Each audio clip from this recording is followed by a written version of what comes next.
Bonjour chers amis, bonjour le monde.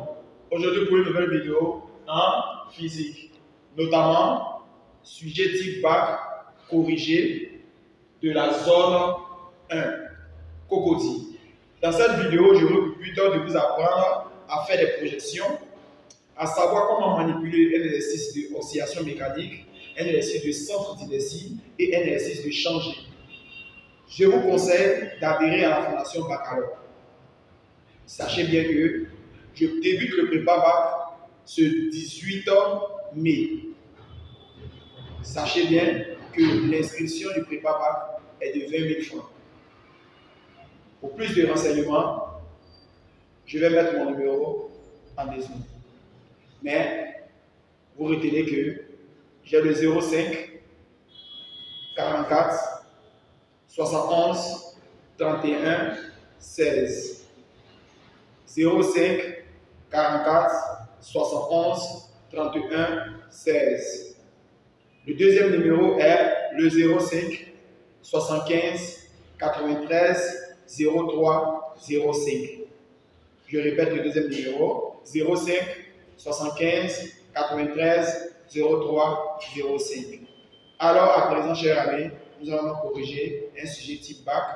Alors, vous devez lire attentivement avec moi la lecture.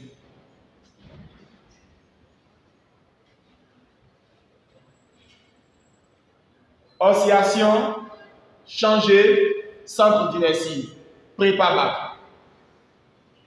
Au cours d'une kermesse organisée par la promotion terminale de ton établissement, chaque classe désigne un représentant pour participer à un jeu dont le dispositif est représenté par un schéma ci-dessous. Donné. Alpha égale à 60 degrés. L'intensité de la pesanteur G égale à 10 mètres par seconde carré. CO égale à 1,73 mètres. Le dispositif comprend un lanceur de projectiles et une piste A, B, C, O, située dans le plan vertical. Chaque candidat doit faire tomber la balle de masse M égale à 100 grammes dans le réceptacle E, distance de O telle que OE égale à 7 mètres. À l'aide d'un ressort à spin non jointif de raideur, de constant de raideur K égale à 250 Newton par mètre, seuls les organisateurs sont habilités à vérifier et à annoncer au public si la balle est tombée ou pas dans le réceptacle. Tu es le candidat de ta classe.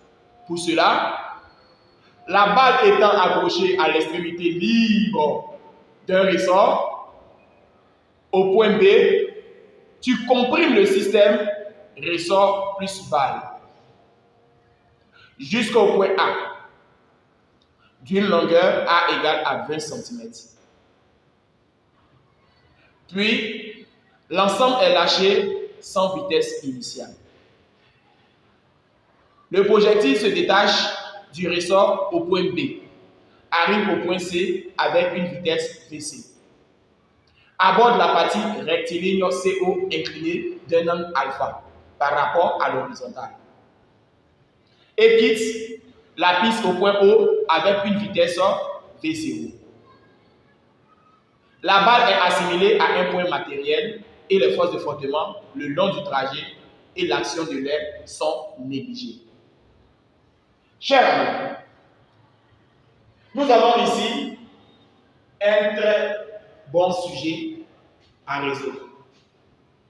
Il faut savoir que ce sujet est composé d'un exercice d'oscillation mécanique, d'un exercice de plan horizontal appelé centre d'inertie, un exercice de plan incliné appelé centre d'inertie et un exercice de champ de pesanteur appelé changer.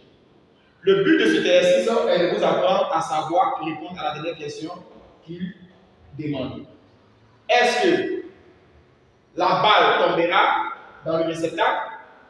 Question exposée. Pour résoudre ce problème, nous allons donc illustrer les projectiles. 1. Faisons l'inventaire des forces qui s'exercent sur la balle, puis représentons-les dès le lâcher. Sachez bien que nous sommes dans un exercice d'oxydation mécanique à présent. Dans cet exercice, vous devez toujours faire l'étude dynamique. Qui parle d'étude dynamique parle de système, de référentiel et de bilan des forces. Après ce système, vous faites une représentation schématique pour vous illustrer le schéma. À présent, nous allons encore dire système. Dans le sujet de oscillation mécanique, il est préférable de mettre dans le système l'ensemble de ressort plus la balle. Nous allons donc mettre en accolade ressort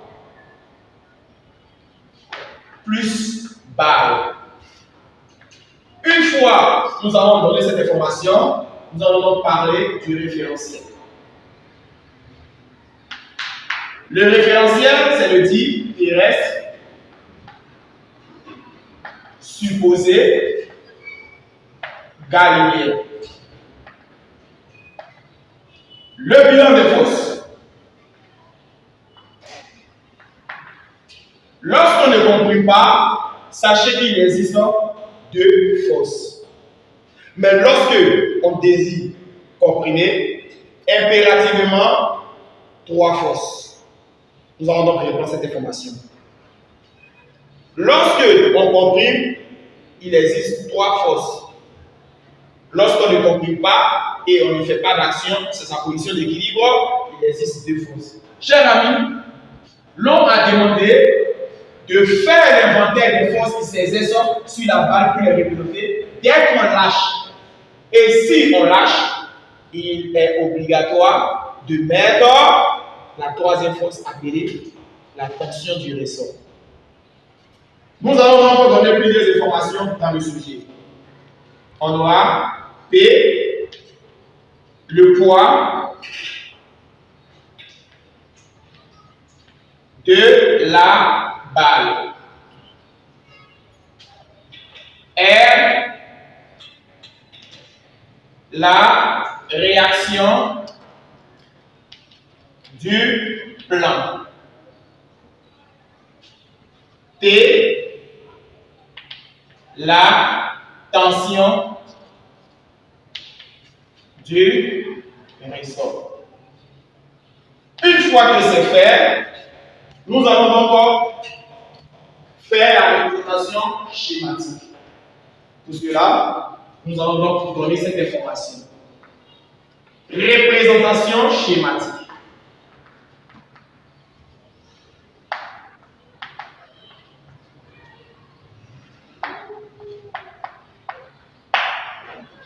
Et comment débuter?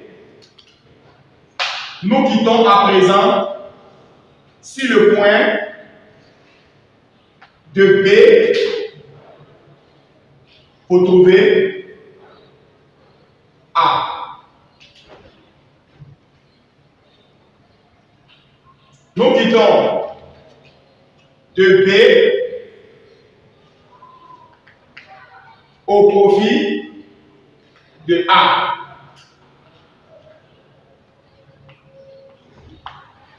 À présent, nous allons tracer le centre de gravité du solide et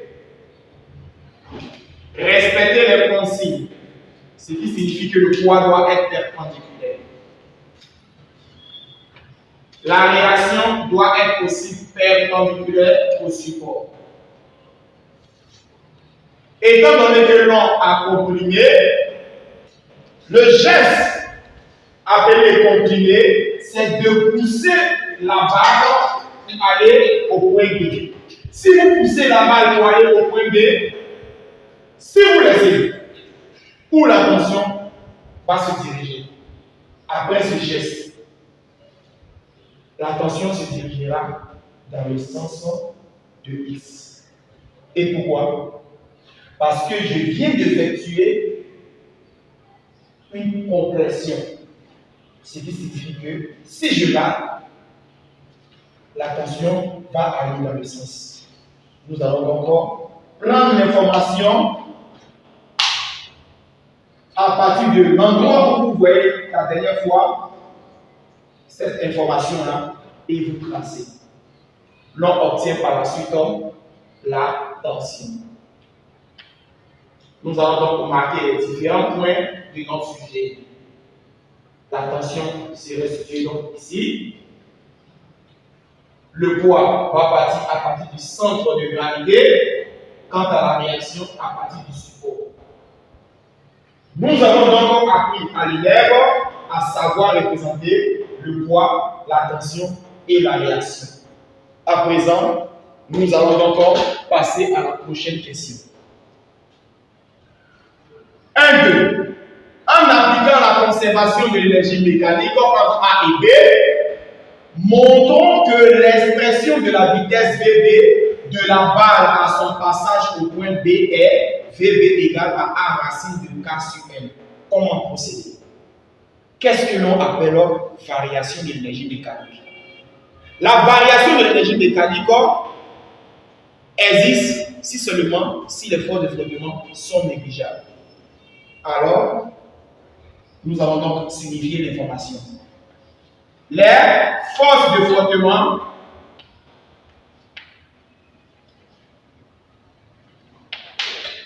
étant négligées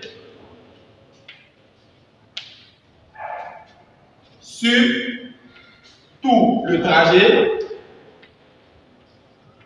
alors il y a conservation de l'énergie mécanique.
vitesse. Sinon, on peut passer par autre formule, c'est-à-dire quoi? La variation. Les forces de frottement étant négligeables, on peut toujours utiliser la conservation d'énergie mécanique pour déterminer. Mais ici, comme le professeur nous a demandé d'énoncer le théorème, c'est ce même théorème qu'on va utiliser. Alors, pour pouvoir utiliser ce théorème pour déterminer, alors il faut savoir une information capitale. La première partie était oscillation. La deuxième partie, c'est un exercice de centre d'inertie. Il faut toujours faire l'étude dynamique lorsque vous changez de température. C'est-à-dire quoi? Faire l'étude dynamique. L'étude dynamique, il s'agit donc de système référentiel et le bilan des forces. Nous ne sommes plus en oscillation mécanique. Le système ici, il s'agit d'une balle. Auparavant, c'était balle plus ressort. À présent, nous sommes dans un sujet de une balle. Référentiel. Il reste supposé galiléen. Une fois que c'est fait, bilan de force. Le bilan de force, nous allons donc marquer P, le poids de la balle. Nous allons donc marquer R, la réaction du blanc. Une fois que c'est fait, nous allons donc donner un schéma ici.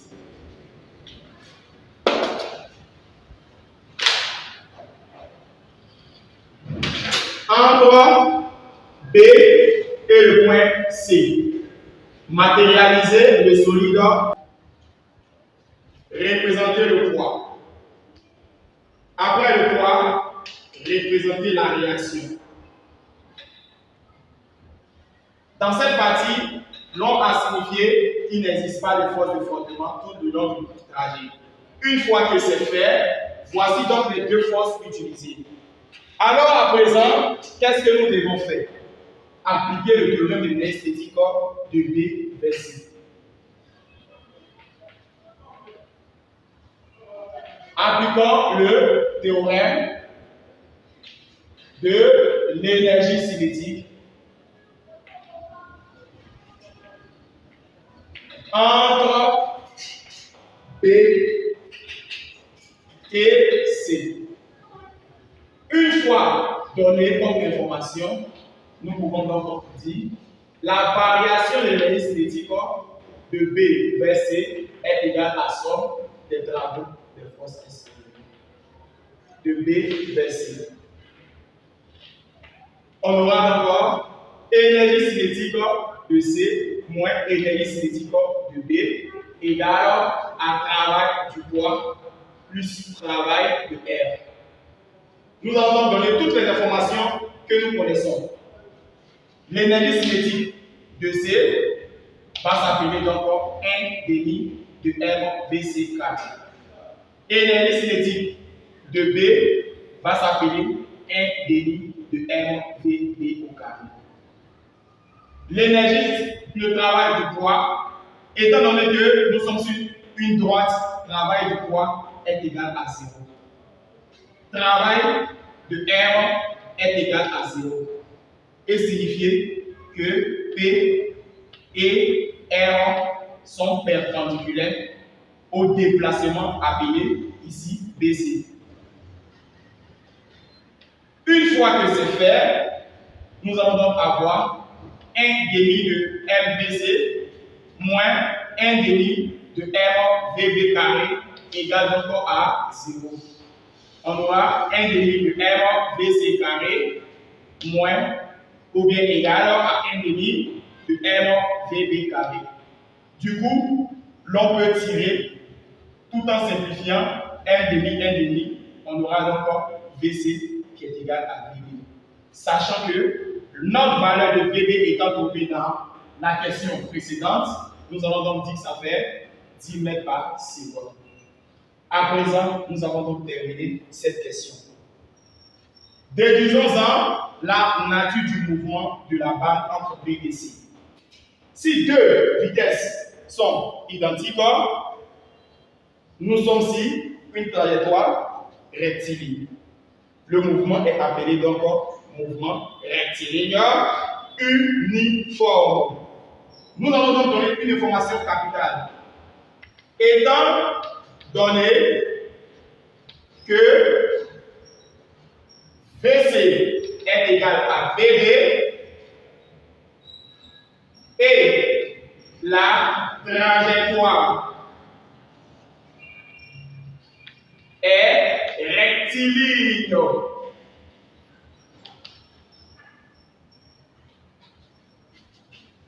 De plus, les frottements sont négligés.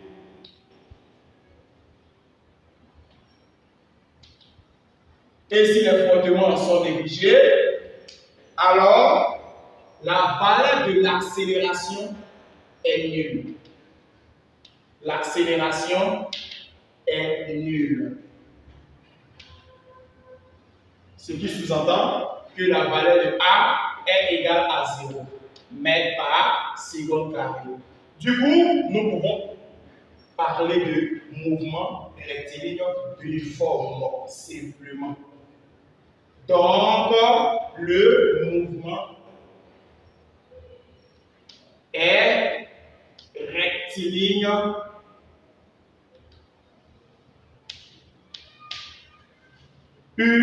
uniforme.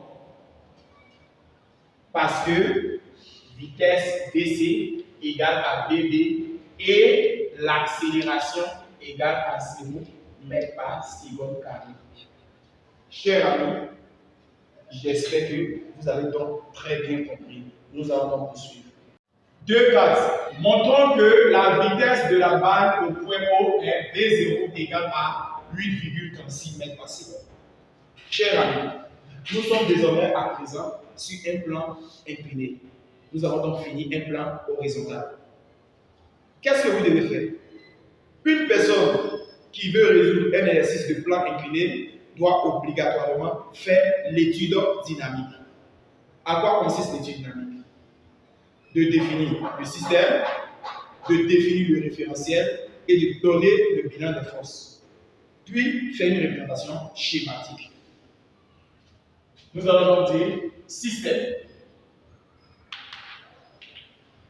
Une barre. Référentiel. Terrestre. Supposé. Galiléen. Bilan des forces.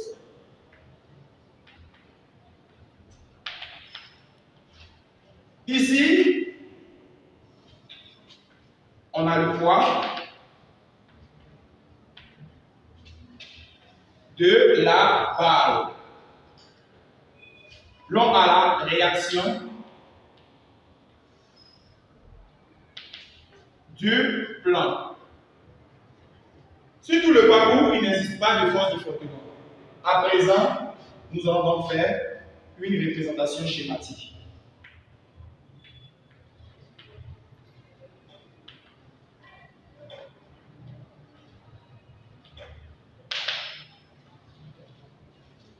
Nous allons donc représenter la partie plan incliné.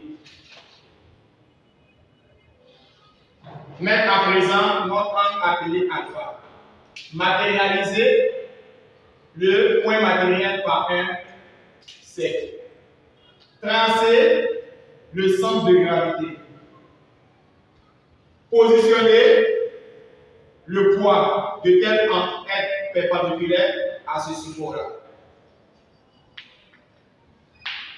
Placer le point C et vers le point O. Représenter la réaction à former un angle de 90 degrés. Une fois que la réaction forme un angle de 90 degrés, alors, chers amis, vous avez donc réussi cette information. Nous allons encore appliquer le théorème de Naïs-Médicis entre le point C et le point O. Appliquons le théorème de l'énergie cinétique le point C et le point O. Une fois que c'est dit, nous allons donc donner l'information principale. La variation de l'énergie cinétique entre C vers O est égale à somme des travaux des forces extérieures. Entre C vers O. Nous allons donc dire énergie cinétique finale moins énergie cinétique initiale est égale à travail du poids plus travail de R. Nous allons donner toutes les informations que nous connaissons sur les énergies. L'énergie cinétique en O est égale à 1 demi de R V0 carré. L'énergie cinétique en C est égale à 1 demi de FVC au carré. Travail du poids, étant donné que nous sommes en train de monter, comment est la montée du solide par rapport au poids? Le solide est en train de monter, pendant ce temps, le doigt descend. Le poids est opposé à la montée du solide, ce qui signifie que nous avons encore moins R, G, H. Travail de R est égal à 0. Pourquoi? R est perpendiculaire à CO. Dans ce cas-là, l'on obtient par la suite 1 demi de M VO au carré moins VC au carré est égal à moins MGH. Une fois que c'est fait, nous allons donc déterminer H. À présent, suivez attentivement comment l'on fait pour déterminer H. Pour déterminer H, vous devez faire le point de départ moins le point d'arrivée. Point de départ, point d'arrivée. La distance des deux est appelée H.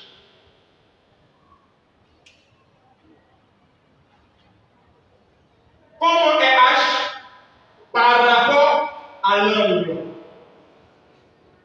H fait face à l'angle.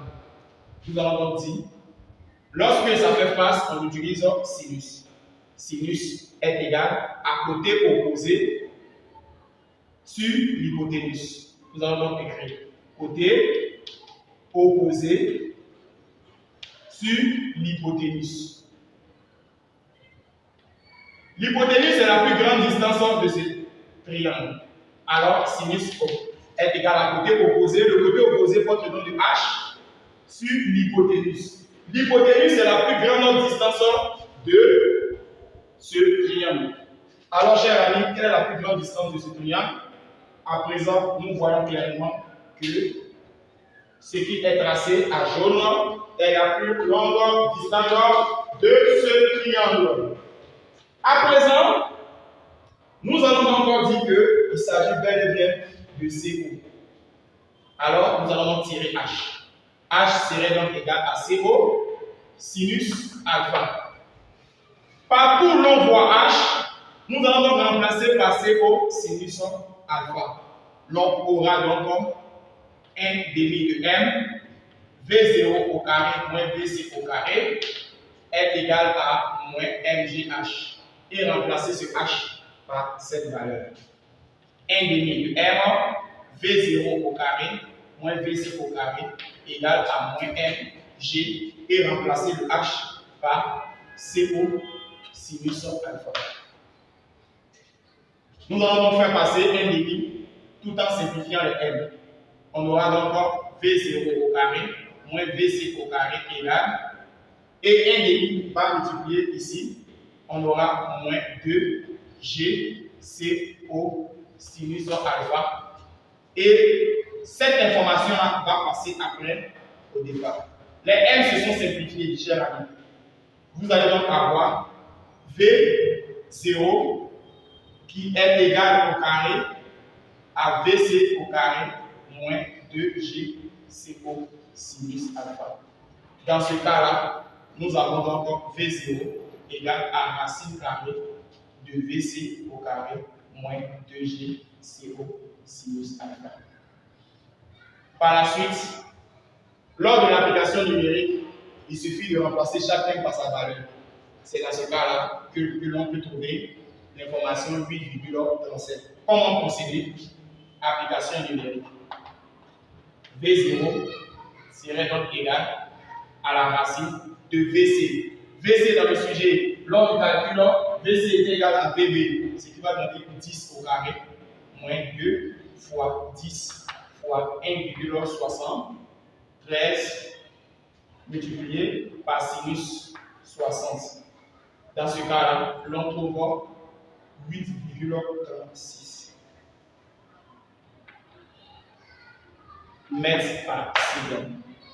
Chers amis, je viens de vous apprendre à pouvoir déterminer une hauteur dans cet exercice. Maîtrisez bien la propriété située là et cette propriété-là. Nous allons passer donc à la prochaine question qui a pour but d'étudier le mouvement au-delà du point haut. Lorsqu'on dépasse le point haut, c'est dans cette condition l'on utilise le mot au-delà. Première question posée porte le nom de 3-1. Énonçons le théorème du centre d'inertie. Chers amis, qu'est-ce que le théorème du centre d'inertie? Lorsque l'on vous demande de déterminer le théorème du centre d'inertie, il s'agit donc de la deuxième loi de Newton, qui nous dit somme vectorielle de force extérieure appliquée au solide est égale au produit de la masse par le vecteur accélération de son centre d'inertie. C'est cette information-là que l'on doit utiliser. Pour ce faire, suivez attentivement. Je vous prie toujours de mettre la propriété. Cette propriété nous dit somme des forces extérieures appliquées à ce solide est égale au produit de la masse par le vecteur accélération de son sens d'inertie. C'est cette écriture-là que nous allons donc développer par la suite. À présent, nous allons donc dire dans un référentiel supposé galiléen, et vous allez prendre cette information. La somme vectorielle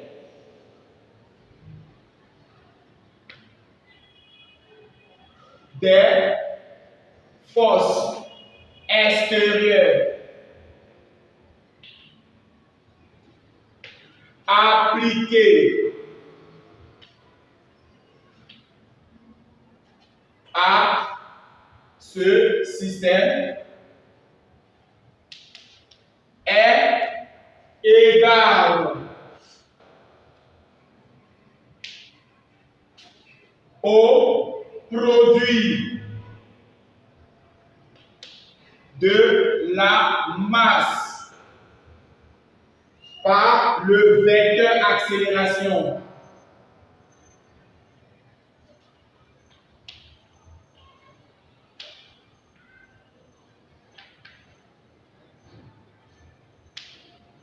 de son centre d'inertie G.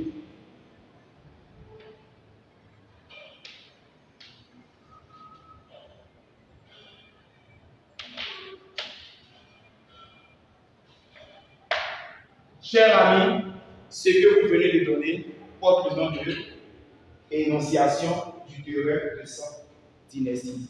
Il s'agit donc de la deuxième loi de Newton.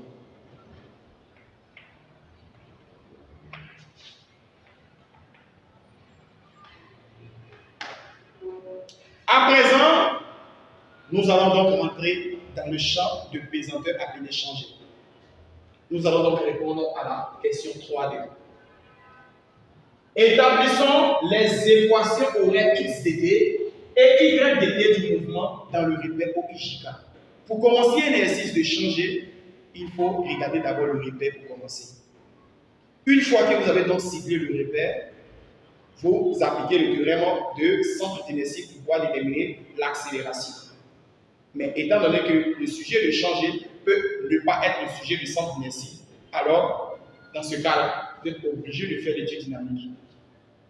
Il s'agit donc de parler de système. Et après le système, vous devez donner l'information sur le référentiel. Puis après le référentiel, vous parlez du bilan des forces.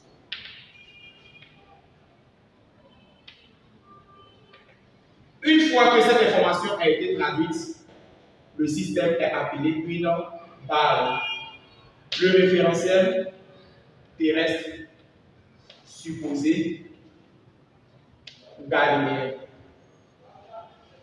Une fois que c'est fait, bilan des forces. En changer, la seule force qui existe, l'on a le poids. C'est la seule force qui existe en changer. Le poids de la balle. Une fois que c'est dit, nous allons donc faire la représentation schématique, qui est très très importante.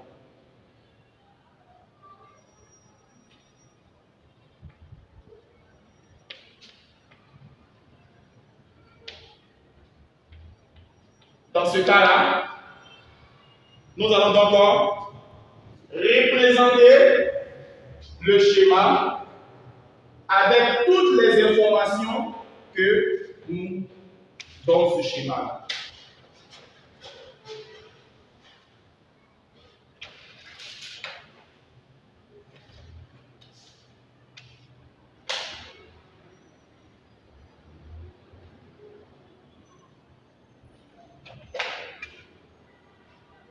Ici, il s'agit de réceptacle.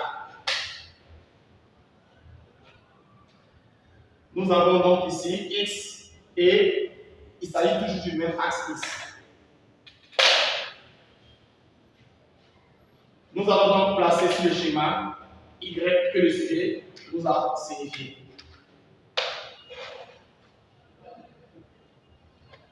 Ici, la vitesse appelée V0. La hauteur que le sujet nous a donnée. L'angle d'inclinaison. Placer sur le schéma, le changer. Si vous voulez, placer le poids. Faites la projection car ça va beaucoup vous aider. Sur l'axe des X, sur l'axe des Y. L'angle étant situé en bas, nous obtenons V0 cosinus alpha. Ici, nous obtenons V0 sinus alpha. Alterne, interne. Cette information va vous permettre de décortiquer le sujet. Ici, on était dans une partie qui a donné un angle alpha et c'est l'angle alpha qui s'est reporté ici. Après cette information, chers amis, il faut donc appliquer le théorème du centre d'inertie pour conjuguer l'action. Alors, chers amis, lorsque vous rencontrez ce plan, je vous conseille de commencer à travailler avec technique. Vous venez verticalement vers le bas, vous obtenez V0 sur l'axe des X. Sachez bien que lorsque l'angle se trouve sur ce côté-là, vous obtenez donc V0 avant d'avoir cosinus alpha. Si vous faites la projection sur ce côté, vous allez donc avoir alterne interne. Dans ce cas-là, vous allez donc avoir V0 sur l'axe des Y qui est égal à V0 sinus alpha. Une fois que cette information est traduite, il faut retenir une information capitale qui va vous aider. Lorsque vous allez tomber sur l'axe des X, utilisez ça. Si vous tombez sur l'axe des Y, utilisez ça. Parce que vous allez utiliser alterne interne. Vous allez donc commencer votre sujet tout en faisant l'application du théorème de centre d'inertie. Appliquons le théorème du centre d'inertie. Ce théorème nous dit que somme des forces extérieures appliquées à ce système est égale à MAG. Du coup, vous allez donc avoir la seule force appelée le poids qui est égale à MAG. Du coup, MG est égal à MAG. Donc, G est égal à AG. Vous pouvez donc dire que G égale à A ou A égale à G. Si A est égal à G, vous voyez clairement pourquoi nous plaçons donc G ici. Et si vous voulez, vous placez donc le poids ici. Ce n'est pas nécessaire. Vous allez donc déterminer à t égale à 0 qu'il s'agit de condition initiale. À t égale à 0 secondes. L'on utilisera donc l'information condition initiale. Dans ce cas-là, vous faites la vitesse V0 et vous dites V0 sur l'axe des X. C'est-à-dire que le point de départ, c'est le point O. Étant donné que le repère est déjà bien observé, V0 sur l'axe des Y. V0 sur l'axe des X, vous allez donc dire que l'on obtient V0 cosinus alpha. V0 sur l'axe des Y, vous obtenez par la suite V0 sinus alpha. Dans ce cas-là, vous faites la position appelée OG0 qui va se traduire sur la forme de X0 et Y0. Et étant donné que le repère est OIJ, alors à présent X0 va vous donner 0 et Y0 va aussi vous donner 0. Ici, il n'y a pas d'auteur, car le point O est pris comme départ. Donc, il n'y a pas d'auteur.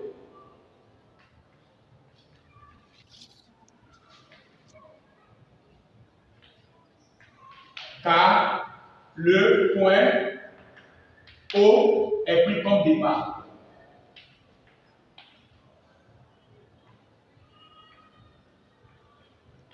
Si le repère débutait là, alors il y avait une hauteur. Si le repère débutait là, il va avoir une hauteur. Faites attention à cela.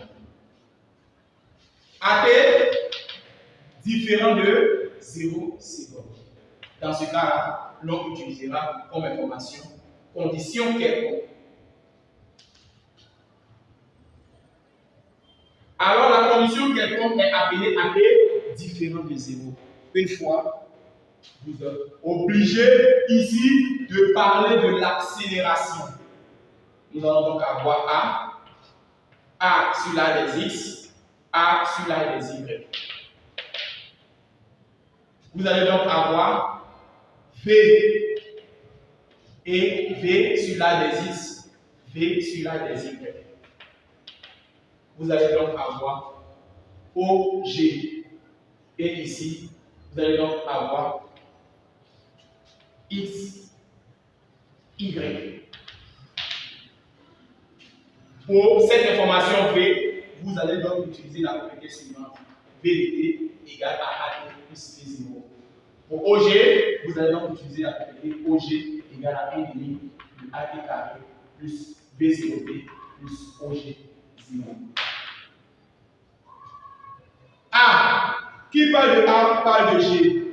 A est comment par rapport à l'axe des X. Qui parle de A parle de G. G est comment par rapport à l'axe des X. Perpendiculaire, on aura donc 0. A est comment par rapport à l'axe des Y. A s'appelle G. G descend, Y va en haut.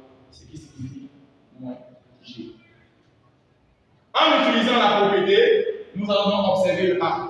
Le A est égal à 0. 0 multiplié par t nous donnera donc 0. Il restera quoi? Vitesse. Quelle est la vitesse? La vitesse obtenue au point x. On aura donc V0 cosinus alpha. Concernant y, comment s'appelle le A? Le A est appelé moins G. Ce qui signifie que c'est lui-là qui est le cœur de ton exercice. Ça sous-entend moins G. Et près de cette écriture-là, mettez T. Comment s'appelle V? Son V0 sur l'axe des Y est égal à V0 sinus alpha. Nous allons donc parler du terme suivant. Comment s'appelle son A? Son A est 0. Comment s'appelle son B? Son B0 est cette écriture. On aura donc V0 cosinus alpha, le tout multiplié par T. Et comment s'appelle son X0? Son X0 s'appelle 0. Concernant son A sur l'axe des Y est égal à moins 1 demi de G T carré plus V0 sinus alpha, le tout multiplié par T.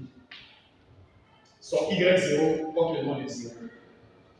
Après l'accélération, il y a implication de la vitesse. Après la vitesse, il y a implication de la position. Voici pourquoi c'est très nécessaire de savoir maintenant l'implication. Après l'accélération, il y a implication de la vitesse et après la vitesse, il y a implication de la position. Dans ce cas-là, à présent, nous pouvons donc répondre à la prochaine question qui est appelée l'équation cartésienne.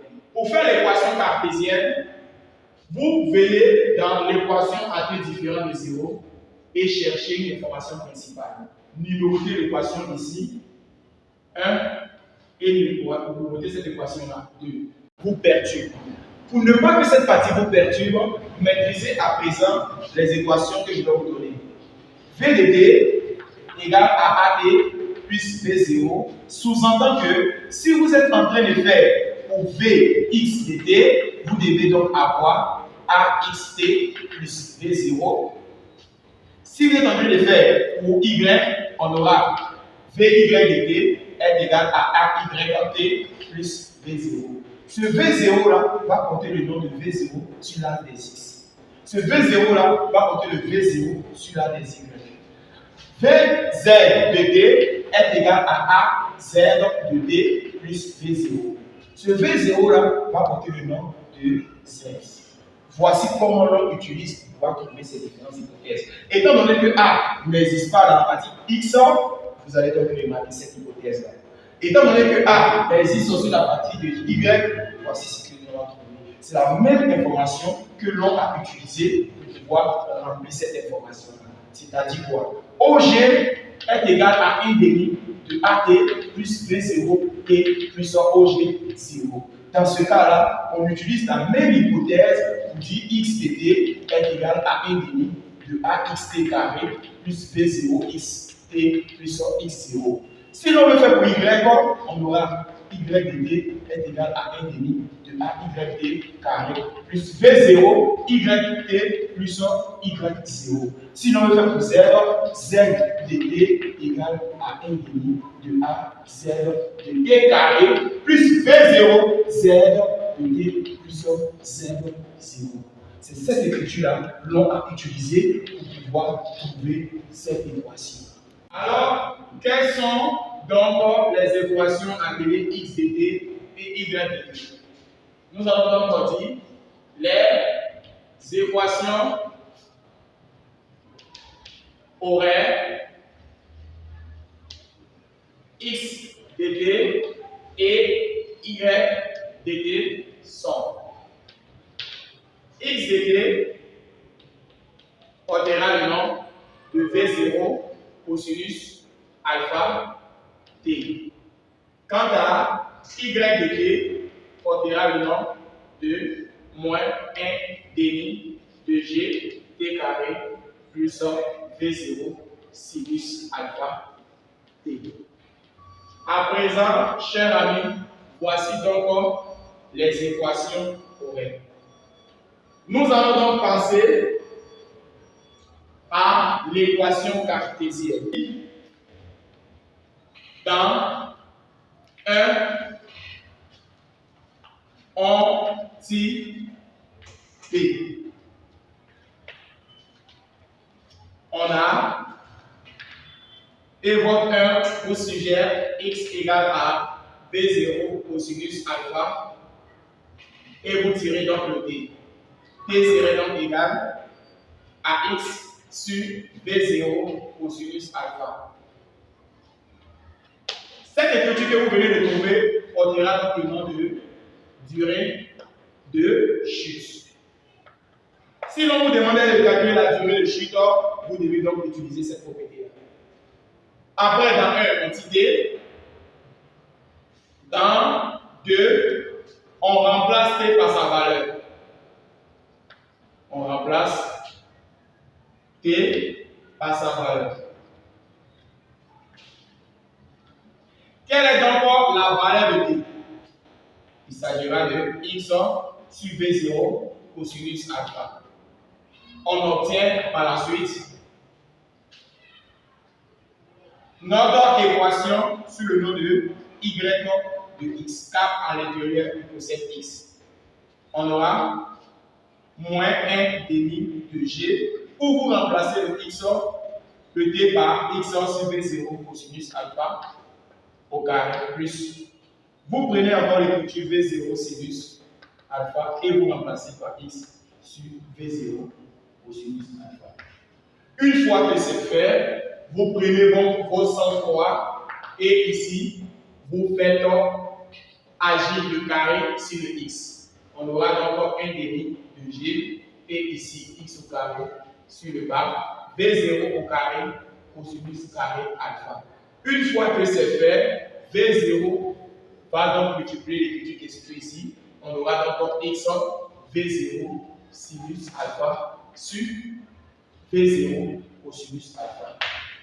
Une fois que c'est fait, après simplification de V0, on aura donc Y de X égale à 1 demi de G X au carré sur V0 carré cosinus carré alpha et là plus X tout en remplaçant donc sinus sur cosinus par tangente.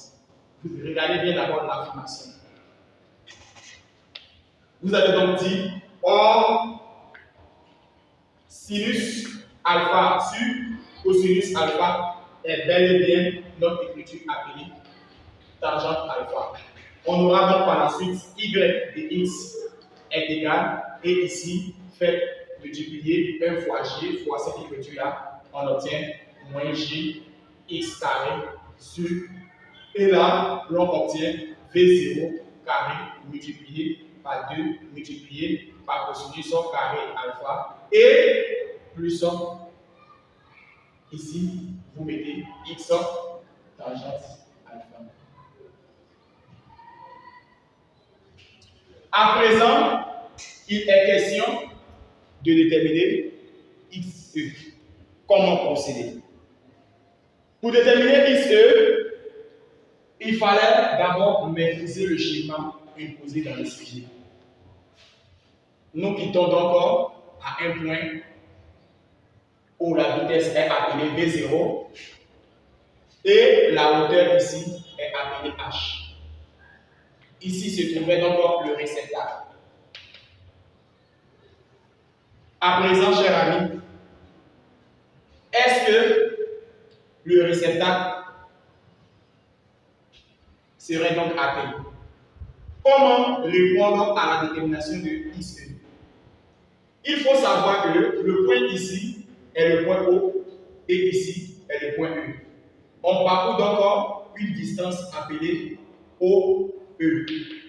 Étant donné que OE dans le sujet est égal à 7 mètres, nous allons donc poser là où nous voyons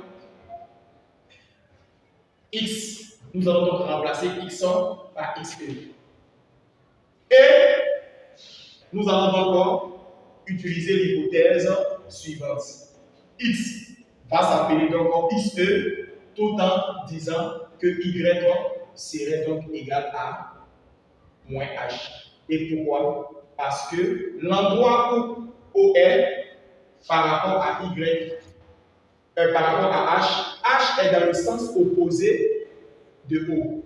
Si H est dans le sens opposé de O, quelle donc est l'hypothèse utilisée?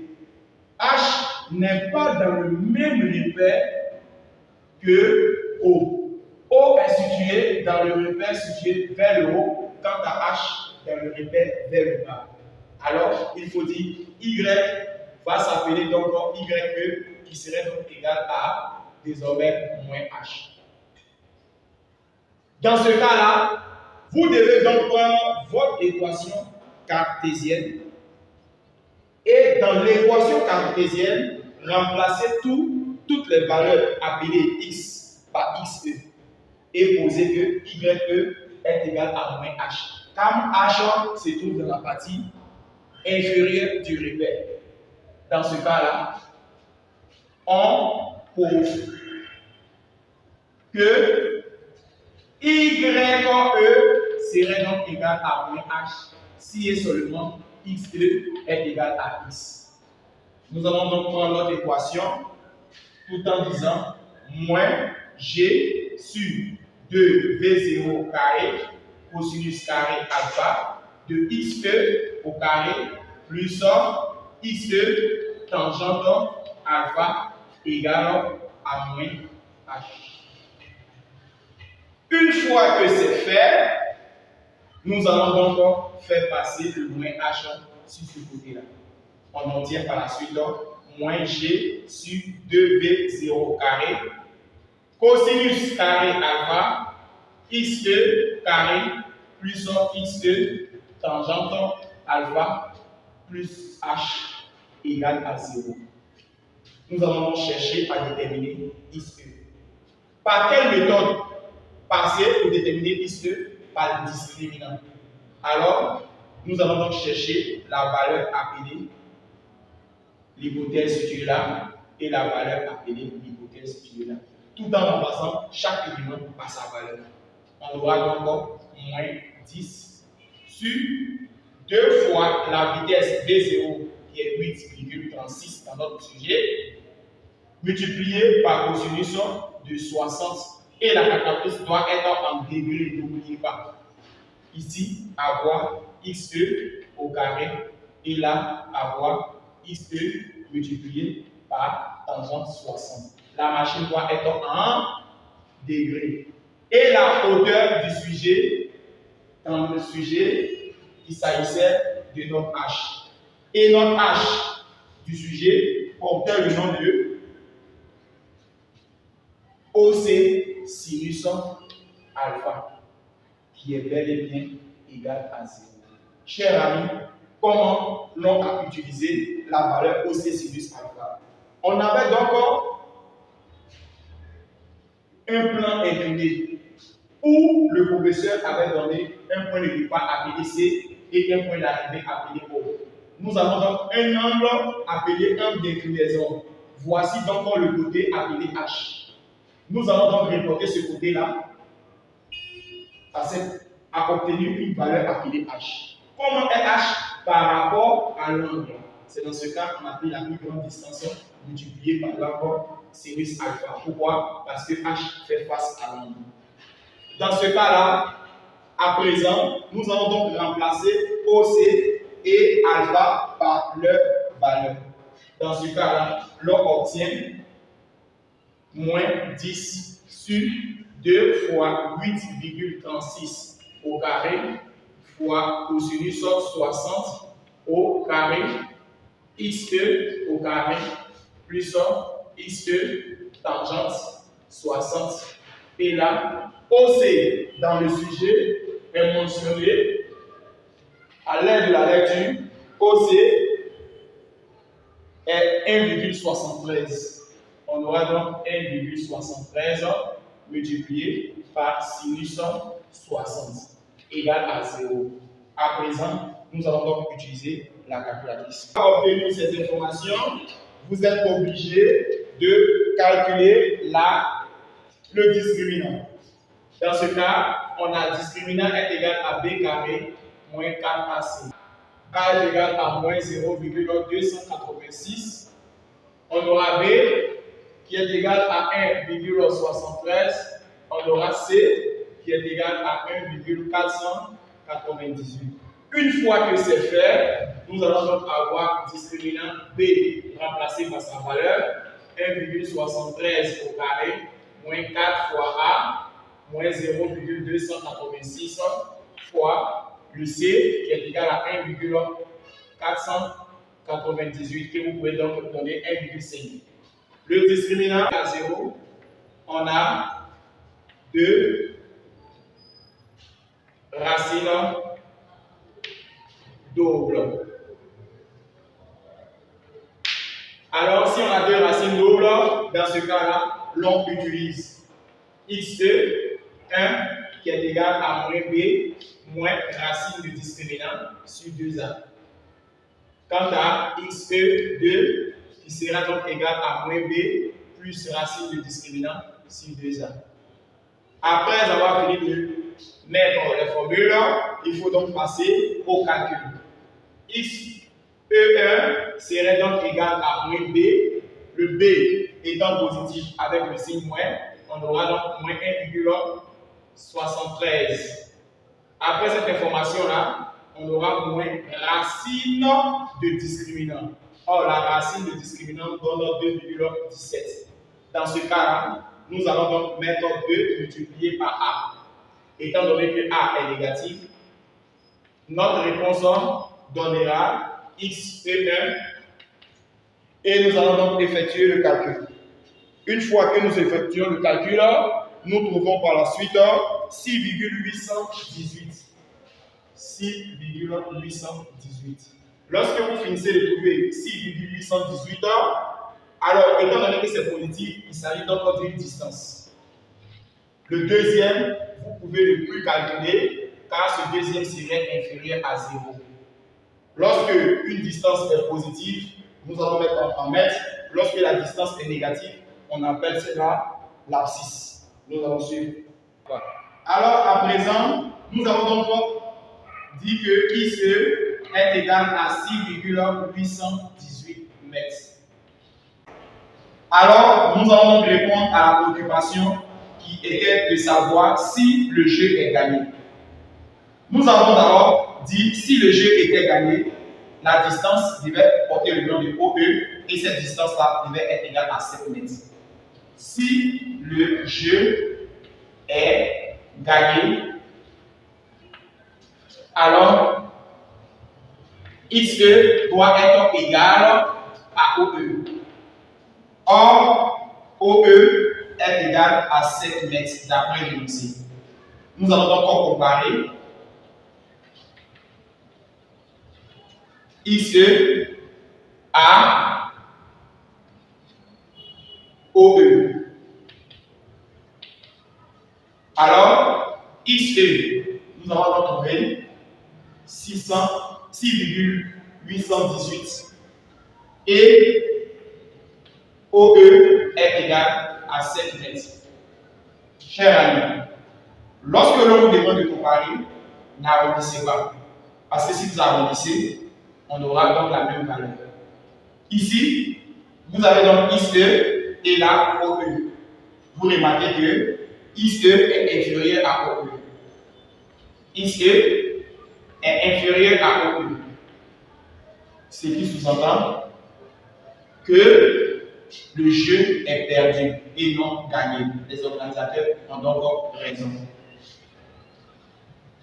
Donc, le jeu est perdu. Les organisateurs ont donc raison.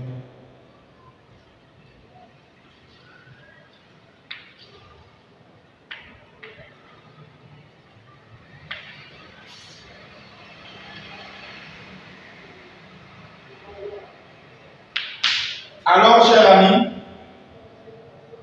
le cœur de votre devoir en changer doit être basé sur les conditions initiales et les conditions quelconques. Les conditions initiales, il s'agit donc de déterminer AT égale à 0 et AT différent de 0. À la fin de notre sujet, il s'agissait de pouvoir répondre à la préoccupation des organisateurs qui nous disaient est-ce que le jeu serait donc gagné ou perdu? Nous avons donc comparé XE à OE. Nous avons donc constaté que OE était 7 mètres, pourtant XE était 6,818 mètres. Dans ce cas-là, nous concluons que OE étant supérieur à XE, le jeu est donc perdu par la personne qui l'a joué. Si ce fut un plaisir de partager cette vidéo avec vous. mais sachez bien que le prépare commence le 18 mai.